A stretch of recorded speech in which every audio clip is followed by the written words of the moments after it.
Hey, it's John at Tinderbox Arts. Among the menagerie of motorcycles in my garage here is my BMW R1200RT, and in today's video I'm going to be installing the HEX ezCAN, and I'm going to explain before we get into installing this why you would want to install it and a little bit of the background behind it. So look, the use of fuses like this in both motorcycle and automotive applications is becoming more and more rare. Manufacturers just don't want to use these anymore. Now, I did a previous video about the CANBUS system or CANBUS network, however you want to describe it, and that basically is an electrical system that replaces the old fuse boxes. So instead of having a fuse box with individual fuses for each individual circuit, now you have a computer, a little mini computer that is monitoring the electrical wiring, and it has pre-programmed settings for the amount of resistance that should be in that circuit and how much amperage can go over that circuit. So this computer monitors the system, and if it senses a problem, it will throw a code onto the dash to let you know, and it will also shut down the system automatically just like a fuse would. Manufacturers like the CANBUS system for a variety of reasons, one of which is that it minimizes complexity, so it's going to be easier to manufacture. And another reason is that you can integrate that system into the dash, so if there is a problem, a code will come up on the dash or a light will come up on the dash telling the driver or the rider that there's a problem. Now that's all well and good, but when we're trying to add accessories to our bike, or to a car for that matter, it does complicate things because it's not as easy as it used to be in the past. You can't just tap into a particular circuit for some voltage because that will change the resistance of that circuit, and the computer won't like it, it will complain, and you'll get a code. So you have to do things a little bit differently. Now the HEX ezCAN product comes into play here because it allows you to add 4 additional circuits, and it integrates into the CANBUS system or network. But it's not inexpensive. It's about $230. Now you might ask, is there another way to do this? And the answer is yes. You could add just an old-fashioned fuse block. You'd want to get one that's waterproof. You could connect it directly to the battery, bypassing the CANBUS system, and those circuits there would be designed by you. You'd have your own connectors, your own fuses, depending on what size wiring you use. And then whatever you're trying to install, maybe it's lights or whatever else, you'd also have to have individual switches for each one of those accessories. So the total cost of that, I don't know, might be $30 or $40. So it's not anywhere near the cost of this HEX ezCAN. So why would you choose this over that? Well, the answer is twofold. One, because it integrates into the CANBUS system, you can use the existing controls on your bike to activate or modify how some of these circuits will behave. We'll get into that in a little bit. But there's software associated with this product so that I can use on this particular bike, I'll use the info button, which is right here, and by pressing that in various different combinations, I'll use the existing control to activate the circuits. And the other part of it is that this gives you features which you cannot get on a just simple fuse block. If you have brake lights that you're using, this will allow you to do some pretty cool things as far as flashing and activation of those brake lights. So we'll get into that in a little bit, but first let's talk about how we install this. Now in the box is a little device right here, and if I open this up, you'll see there's a whole bunch of wiring and additional wiring here associated with the product. So let's get this apart. Okay, once we get all this apart, you can see what you get in the box. Here's the HEX ezCAN device itself. There are 4 circuits coming off of it, which are right here. And associated with these are these connectors right here. So basically these are quick connectors, and on the other side are bare wires that you would connect to whatever devices you're putting on the bike. Also coming off the device is this little connector right here, which will connect to the CANBUS system, and then you have a direct connection to the battery. Inside there, yes, is an old-fashioned fuse. So the way this is going to work, you're going to have power coming off the battery into the device. The device will be communicating with the CANBUS system through this cable right here, and then there's programming associated with the device which will allow each of these 4 circuits to act in particular ways. Now you'll also notice there's a USB cable included in all of this, and there's a connector for USB on the HEXCAN device itself right there. So we're going to connect a laptop to this to program each of the circuits how we desire. Now in my case, I'm going to be installing a fan for the oil cooler because I've had some issues. That will be a separate video, but that's the main point for me installing this, and I'll be able to use my handlebar controls to turn this fan off and on. The other thing I do intend to do is to add some brake lights to my top box. That's another project. All right, let's get oriented here for the installation. Now I have a laptop set up so I can connect with USB later, but first we need to get this device installed, and under the seat somewhere here is where you're going to have it situated. You need to have a physical connection to the battery. So we've got the battery right here and 2 terminals there, and the wires are only so long. It tends to put the device somewhere in this area here under the seat where there's a blank spot. There is room on this side too. For me, I have a little toolkit located there, but you could move it and put it there as well. And there's some other connections we have to make. So we have the battery connection. Right now I have the battery disconnected completely from the bike just so I don't accidentally short something out.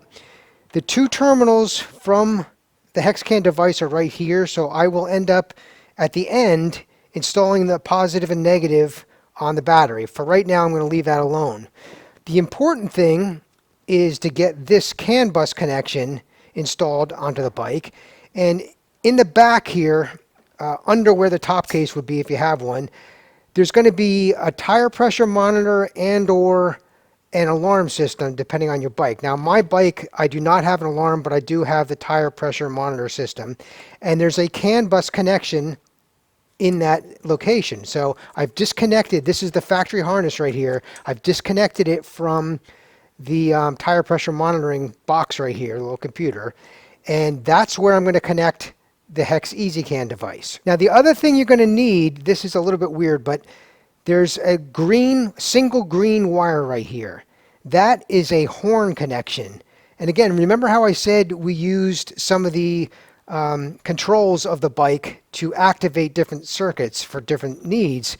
Well, this is part of that equation. So on the front of the bike, we need to find the horn and replace the factory connection to that horn with this wire, and then run this green wire all the way back to the HEXCAN device in order to make that connection with that single green wire on the device. So this is going to take a little bit of time just to get it tucked into place. I won't bore you with that, but those are the connections that we need to make. And then once those connections are made, we're going to update this device and program it. In another video, I'll be using these circuits to do various things, but for right now, I'm just going to leave them alone. So the CANBUS device now is connected to the CANBUS system. I got the harness coming out here. Right here, it's connected to the factory harness, okay? This was previously connected to the tire pressure monitoring system. Now it's connected to the device. And then from there, it goes over back to where it was connected earlier, to the tire pressure monitoring device, or the little computer there. So that's all I have to do, quick connection for the CANBUS system. Now let me work on this green wire and get to that horn. All right, the horn is located in front of the handlebars, and I'm going to try actually right dead center in the middle of your screen right now is the connector for the horn. Let me see if I can zoom in. That's the connector for the horn.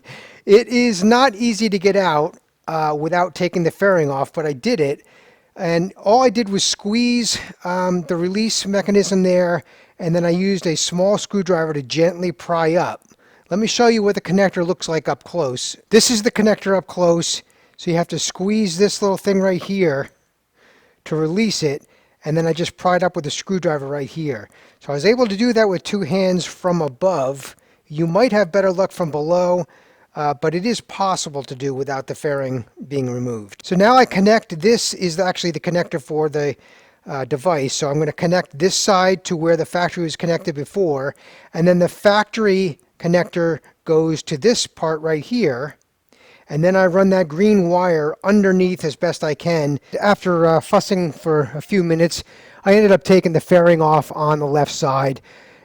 Really, you can do the horn connection itself without doing that, but I want to run the wire underneath the gas tank here along the factory harness, and I wanted to do a nice neat job, so I ended up taking the fairing off to do that. This right here is that green wire, but I'm using this stuff. It's called split sleeving, and it just protects the wire. So I went the extra mile to do that, just so I don't have any problems in the future. So I ran that and tied it to the original factory wiring harness. It comes up in here and connects with that green wire to the device. All right, I got my battery connections in place. All the other connections are in place. Now, when I do the circuits, they give you these wires here, and there's also 2 blanking plates if you need those. But other than that, the physical connections are done. So now we need to get into the programming. All right, when I start up the HEXCAN software here, it asks me to connect it to the device. So I'll use that USB cable now to connect. And immediately it prompts you to register the device, and there's a firmware update. So I'll go ahead and do that. So it's going to ask you for your information, your name and email and everything, your VIN number and date of purchase, that sort of thing. So I'll go ahead and enter all this. All right, looks like there's a minor firmware update available, so I will do that.